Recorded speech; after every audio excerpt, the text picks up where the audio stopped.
ಕೆಲವು ಬಾರಿ ಪಕ್ಷವನ್ನು ಉಳಿಸ್ಕೋಬೇಕು, ಪಕ್ಷ ನಮ್ಮ ತಾಯಿ ಅಂತ ಅಂದ್ಕೊಂಡು ಭಾವಿಸ್ಕೊಂಡ್ರೆ ನಾನು ರಘುಪತಿ ಭಟ್ರು ಈ ರೀತಿ ಲಕ್ಷಾಂತರ ಕಾರ್ಯಕರ್ತರು ಕರ್ನಾಟಕ ರಾಜ್ಯದಲ್ಲಿ ನಾವಿದ್ದೇವೆ. ನಾನು ದೇಶದ ಭಾರತೀಯ ಜನತಾ ಪಾರ್ಟಿ ಬಗ್ಗೆ ನಾನು ಪ್ರಸ್ತಾಪ ಮಾಡ್ತಿಲ್ಲ, ನೀವು ಕ್ಲಿಯರ್ ಆಗಿರ್ರಿ. ಕರ್ನಾಟಕದ ಬಗ್ಗೆ ಮಾತ್ರ ನಾನು ಮಾತಾಡ್ತಾ ಇದ್ದೀನಿ. ಒಂದು ರೀತಿಯ ನರೇಂದ್ರ ಮೋದಿ ಮತ್ತು ಅಮಿತ್ ಶಾ ಅವರು ರಾಮ ಲಕ್ಷ್ಮಣನ ರೂಪದಲ್ಲಿ ಈ ಪಕ್ಷವನ್ನು ನಡೆಸ್ತಾ ಇದ್ದಾರೆ. ಹಗಲು ರಾತ್ರಿ ಅವರಿಬ್ಬರು ನಿದ್ದೆ ಮಾಡ್ತಿಲ್ಲ, ಹಿಂದುತ್ವ ಉಳಿಬೇಕು, ದೇಶ ಉಳಿಬೇಕು ಅಂತ. ಕರ್ನಾಟಕ ರಾಜ್ಯದಲ್ಲಿ ನಾವು ಯಾತಕ್ಕೆ ಈ ರೀತಿ ಒಂದು ಹೆಜ್ಜೆ ನಾವು ಇಟ್ಟಿದ್ದೀವಿ ಅಂತಂದರೆ, ನಮ್ಮದೇ ನಾವು ನೋಡ್ತಾ ಕೂತ್ರೆ ಸಾಕ. ನನಗಾಗಲಿ ರಘುಪತಿ ಭಟ್ರಿಗಾಗಲಿ ಭಾರತೀಯ ಜನತಾ ಪಾರ್ಟಿ ಏನು ಕಮ್ಮಿ ಮಾಡಿಲ್ಲ. MLAಗಳು ಮಾಡಿದ್ರು, ಮಂತ್ರಿ ಮಾಡಿದ್ರು, ಉಪಮುಖ್ಯಮಂತ್ರಿ ತನಕ ಹೋಗಿದ್ವಿ. ಒಳ್ಳೆಯ ಸ್ಥಾನಗಳಿಗೆ ಹೋಗೋದಕ್ಕೋಸ್ಕರ ಈ ಪಾರ್ಟಿಲಿ ಇರಬೇಕಾ ನಾವು?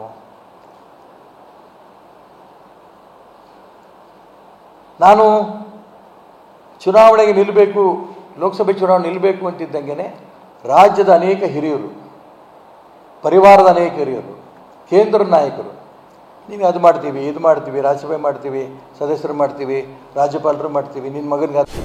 ಮೊಹಮ್ಮದ್ ಯಾಹಿಯಾ ಕುರಿ ಸಾಕಿ ವರ್ಷಕ್ಕೆ 40 ಲಕ್ಷ ಗಳಿಸ್ತಿದ್ದಾರೆ. ನೀವು ಕೂಡ ಅವರಿಂದ ಕಲಿಬೇಕಾ? ಅವ್ರ ಜೊತೆ ವಿಡಿಯೋ ಕಾಲ್ನಲ್ಲಿ ಮಾತಾಡಬೇಕಾ? ಈಗಲೇ ಫ್ರೀಡಮ್ ಆ್ಯಪ್ ಡೌನ್ಲೋಡ್ ಮಾಡಿ. ಇದು ಮಾಡ್ತೀವಿ, ನನಗೂ ಹೇಳ್ತಾ ಬಂದರು, ರಘುಪತಿ ಭಟ್ರಿಗೂ ಹೇಳಿದ್ರು. ಅದರ ಸ್ಥಾನಮಾನ ನನ್ನೊಬ್ಬನ್ನ ನೋಡ್ತಾ ಕೂತ್ಕೊಂಡು ನನ್ನ ತಾಯಿ ಒಂದು ರೀತಿಯ ತೊಂದರೆ ಅನುಭವಿಸ್ತಾಳೆ, ಕತ್ತಿ ಚಿಕ್ತಾ ಇದ್ದಾರೆ ಗೊತ್ತಿದ್ರೂ ಕೂಡ ಅಧಿಕಾರದ ಆಸೆಗೋಸ್ಕರ ನಾವು ಏನಾದರೂ ಕೂಡ ಸುಮ್ಮನೆ ಕೂತ್ರೆ ತಾಯಿಗೆ ದ್ರೋಹ ಮಾಡಿದಂಗಾಗತ್ತೆ ಅನ್ನೋ ಒಂದೇ ಕಾರಣಕ್ಕೆ ನಾವು ಇದು ಬಂಡಾಯನ ನಾನು ಒಪ್ಪಕ್ಕೆ ತಯಾರಿಲ್ಲ. ಪಕ್ಷದ ಶುದ್ಧೀಕರಣಕ್ಕೆ ನಾವು ನಿಂತಿರೋದು. ಈ ಚುನಾವಣೆ ಮುಗಿದ ನಂತರ 100ಕ್ಕೆ 100 ಶುದ್ಧೀಕರಣ ಆಗುತ್ತೆ, ಈ ನಂಬಿಕೆ ನನಗಿದೆ. ಯಾಕೆ ನಮಗೆ ಅಭ್ಯಾಸ ವರ್ಗಗಳು, ಇತ್ತೀಚೆಗೆ ಅಭ್ಯಾಸ ವರ್ಗ ಎಲ್ಲ ಬಿಡಿ, ಅವ್ರು ಹೇಳ್ದಂಗೆ ಕೇಳ್ಕೊಂಡ್ರೆ ಅವನೇ ಅಲ್ಲಿ ಅಭ್ಯಾಸ ವರ್ಗದ ನಾಯಕ. ಅಭ್ಯಾಸ ವರ್ಗಗಳು ಏನೇನು ಹೇಳ್ಕೊಡ್ತಾ ಇದ್ರು ಅವಕ್ಕೆ ಅಷ್ಟಕ್ಕೂ ಕೂಡ ಎಲ್ಲ ವಿಚಾರಕ್ಕೂ ಕೂಡ ತಿಲಾಂಜಲಿ. ಇಬ್ಬರು ನಮ್ಮ ನಾಯಕರು ಪಕ್ಕದಲ್ಲಿ ಕೂತಿದ್ದಾರೆ. ನನಗೆ ಆದರ್ಶ ಇವರೆಲ್ಲರೂ ಕೂಡ. ಅವ್ರು ಏನೇನು ಸ್ಥಾನಮಾನದಲ್ಲಿ ಇದ್ರು ನನಗೆ ಗೊತ್ತಿಲ್ಲ, ಒಂದು ವಿಚಾರ ಹಿಡ್ಕೊಂಡು ಹೋರಾಟ ಮಾಡ್ಕೊಂಡು ಬಂದಿರೋರು. ಆ ವಿಚಾರವನ್ನು ಮುಂದುವರಿಸಬೇಕು ಅಂತಲೇ ಈಗ ಭಾರತೀಯ ಜನತಾ ಪಾರ್ಟಿ ಯಾಕೆ ಹುಟ್ಕೋತು? ಜನತಾ ಪಕ್ಷ ಎಮರ್ಜೆನ್ಸಿ ವಿರುದ್ಧವಾಗಿ ಇಡೀ ದೇಶದಲ್ಲಿ ಎಲ್ಲ ವಿರೋಧ ಪಕ್ಷಗಳು ಒಟ್ಟಾದ್ವಿ. ಸರ್ವಾಧಿಕಾರಿ ವಿರುದ್ಧ ಪತ್ರಿಕಾ ಸ್ವಾತಂತ್ರ್ಯ ಬೇಕು, ವಾಕ್ ಸ್ವಾತಂತ್ರ್ಯ ಬೇಕು ಅಂತ ಅಂದ್ಕೊಂಡು ಹೋರಾಟ ಮಾಡಿ ಎಲ್ಲ ನಾಯಕರು, ಇಡೀ ದೇಶದ ಎಲ್ಲ ವಿರೋಧ ಪಕ್ಷ ನಾಯಕರು ಜೈಲಲ್ಲಿದ್ದರು. ಜೈಲಿಂದ ಬಂದು ಹೊರಗೆ ಬರ್ತಿದ್ದಂಗೆ ಪಕ್ಷದ ಹೆಸರುಗಳನ್ನು ಪಕ್ಕಕ್ಕೆ ಸರಿಸಿದ್ರು. ಜನತಾ ಪಕ್ಷ ಒಂದೇ ಮಾಡಿದ್ರು ದೇಶದ ಹಿತದೃಷ್ಟಿಯಿಂದ. ಜನತಾ ಪಕ್ಷದಲ್ಲೂ ಗೊಂದಲ ಶುರುವಾಯಿತು. ನೀವು ದ್ವಿಸದಸ್ಯದ ವ್ಯವಸ್ಥೆ ಇರಕೂಡ್ದು, ಇಲ್ಲ ಜನತಾ ಪಕ್ಷದಲ್ಲಿರಿ, ಇಲ್ಲ RSSಗೆ ಹೋಗಿ. ಆಯಿತು, ನಾವು ನಿಮ್ಮ ಸಮಾಸವೇ ಬೇಡ ಅಂತ ಜನತಾ ಪಕ್ಷವೂ ಬಿಟ್ಟು ಭಾರತೀಯ ಜನತಾ ಪಾರ್ಟಿ ಬಂದಿದ್ದೆ. ಯಾತಕ್ಕೆ ಅಂದರೆ ಹಿಂದುತ್ವವನ್ನು ಕಟ್ಟದಂಥ ರಾಷ್ಟ್ರೀಯ ಸ್ವಯಂ ಸೇವಕ ಸಂಘದ ಸದಸ್ಯರು ನಾವೆಲ್ಲರೂ. ಅದನ್ನು ಬಿಡಕ್ಕೆ ನಾವು ತಯಾರಿಲ್ಲ. ಅಧಿಕಾರ ಬೇಕಾದ್ರೆ ಬಿಟ್ಟೆವು, ಬೇರೆ ಪಾರ್ಟಿ ಕಟ್ಕೊಂಬಂದ್ವಿ. ಬೇರೆ ಪಾರ್ಟಿ ಕಟ್ಕೊಂಬಂದು ಇಡೀ ದೇಶದಲ್ಲಿ ನಮ್ಮ ಪರಿಸ್ಥಿತಿ ಎಷ್ಟು ಚೆನ್ನಾಗಾಗಿತ್ತು. ಇದೇ ರಾಷ್ಟ್ರೀಯವಾದ, ಇದೇ ಹಿಂದುತ್ವ, ಇದನ್ನಿಟ್ಕೊಂಡು ಅನೇಕ ವರ್ಷ ಯಡಿಯೂರಪ್ಪನವ್ರು ಇಬ್ಬರೇ ಮೇಲೆ ಇದ್ದರು, ನಾನೇ ಮೇಲೆ ಅದ, ನಾವು 4 ಜನ 110 ತನಕ ಹೋದ್ವಿ. ಯಾವ ಲೆಕ್ಕದಲ್ಲಿ?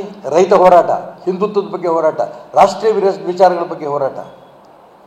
ಇವಾಗ ಯಾವ ಹೋರಾಟವೂ ಇಲ್ಲ. ಈಗೇನು ನೀನು ಯಾವ ಜಾತಿ ಬಾ ನಮ್ಮ ಜೊತೆಗೆ, ಆ ಜಾತಿನಲ್ಲಿ ಉಪಜಾತಿ ಅದು, ಇದು ನನಗೆ ಬಾ. ಧನಂಜಯ ಸರ್ಜಿಗೆ ಯಾಕೆ ಸೀಟ್ ಕೊಟ್ಟೆ ನಿಮ್ಗೆ ಹೇಳ್ತೀನಿ. ಶಿವಮೊಗ್ಗ ಜಿಲ್ಲೆಯಲ್ಲೂ ಶಿಕಾರಿಪುರದಲ್ಲಿ ಲಿಂಗಾಯತರ ಸಬ್ ಕ್ಯಾಸ್ಟ್ ಇದೆ, ಸಾಧುರು ಅಂತ, ಅವ್ರ ಓಟ್ ತುಂಬ ಜಾಸ್ತಿ ಇದೆ. ಈ ಧನಂಜಯ ಸರ್ಜಿ ಸಾಧುರು, ಅವ್ರು ಗೆದ್ದರೆ ಮುಂದಿನ ವಿಧಾನಸಭಾ ಚುನಾವಣೆಯಲ್ಲಿ ಮಗನಿಗೆ ಅನುಕೂಲ ಆಗುತ್ತೆ, ಆ ಕ್ಷೇತ್ರದಲ್ಲಿ ಓಡಾಟ ಮಾಡಲಿ. 110 ಇದ್ದಿದ್ದು ಇವತ್ತು 66ಕ್ಕೆ ಕುಸಿತು. MLAಗಳು, ರಾಜ್ಯ ಜನ ಹಿಂದುತ್ವವನ್ನು ಎಂದೂ ಬಿಟ್ಟವರಲ್ಲ, ಜಾತಿವಾದಿಗೆ ಒಪ್ಪಲಿಲ್ಲ. ಅದಕ್ಕೋಸ್ಕರ 66ಕ್ಕೆ ಕುಸಿತು. ಈಗ ಲೋಕಸಭೆ ಎಷ್ಟಾಗುತ್ತೆ ನನಗೆ ಗೊತ್ತಿಲ್ಲ. ಭಗವಂತದಿಂದ 28ಕ್ಕೂ ನಾವು ಗೆಲ್ಲಬೇಕು, ಇದು ನನ್ನ ಆಸೆ. ಗೊತ್ತಿಲ್ಲ ಏನಾಗತ್ತೆ ಅಂತ. ಅದಕ್ಕೋಸ್ಕರ ಇದು ಬಂಡಾಯ ಅಲ್ಲ, ಸ್ವತಂತ್ರವಾಗಿ ನಿಂತಿದ್ದೇನೆ. ನನ್ನ ವಿಚಾರವನ್ನು ಇಡೀ ಲೋಕಸಭಾ ಕ್ಷೇತ್ರ ಜನ ಮುಂದಿಟ್ಟಿದ್ದೇನೆ. ಅದೇ ರೀತಿ ಮಾನ್ಯ ರಘುಪತಿ ಭಟ್ ಅವರು, ಅವ್ರಿಗೆ ಆಗಿರೋದಂಥ ಅನ್ಯಾಯ, ಸಿದ್ಧಾಂತಕ್ಕಾಗಿರೋಂಥ ಅನ್ಯಾಯ, ಒಂದು ಕುಟುಂಬದ ಕೈಯಲ್ಲಿ ಸಿಕ್ಕಿರೋಂಥ ಪಕ್ಷದ ವ್ಯವಸ್ಥೆ ವಿರುದ್ಧ ಅವರು ಸ್ವತಂತ್ರ ಸ್ಪರ್ಧೆ ಮಾಡಿದ್ರು. ಇಬ್ಬರು ಬಂಡಾಯ ಅಲ್ಲ, ರಾಷ್ಟ್ರೀಯ ವಿಚಾರಗಳ ಜಾಗೃತಿ ಮಾಡೋದಕ್ಕೆ, ಹಿಂದುತ್ವದ ಬಗ್ಗೆ ನಾವು ಮಾಡೋದಕ್ಕೆ ಮತ್ತು ಸಾಮೂಹಿಕ ನೇತೃತ್ವಕ್ಕೆ ಬೆಂಬಲ ಕೊಡೋದಕ್ಕೋಸ್ಕರ ಪಕ್ಷದ ವ್ಯವಸ್ಥೆ, ಕುಟುಂಬ ರಾಜಕಾರಣದವರಿಗೆ. ಯಾಕೆ ನರೇಂದ್ರ ಮೋದಿ ಮೇಲೆ ಹೇಳ್ತಾರಲ್ಲ, ಸೋನಿಯಾ ಗಾಂಧಿ, ರಾಹುಲ್ ಗಾಂಧಿ ಅವರಿಂದ ಒಂದು ಕುಟುಂಬದಿಂದ ಆ ಪಕ್ಷವನ್ನು ಮುಕ್ತ ಆಗ ತನಕ ಬಿಡಲ್ಲ ದೇಶದಲ್ಲಿ. ಯಾಕೆ ಕರ್ನಾಟಕ ರಾಜ್ಯದಲ್ಲಿ ಕಾಂಗ್ರೆಸ್ ಸಂಸ್ಕೃತಿ ಯಾಕಿರಬೇಕು? ಅಪ್ಪ ಮಕ್ಕಳ ಕೈಲಿರ್ಬೇಕಾ? ನಾನು ಕಣ್ಣಲ್ಲಿ ನೀರು ಬರುತ್ತೆ. ರಾಜ್ಯದ ಬಿಜೆಪಿ ಪ್ರತ್ಯೇಕ ಪಾರ್ಟಿ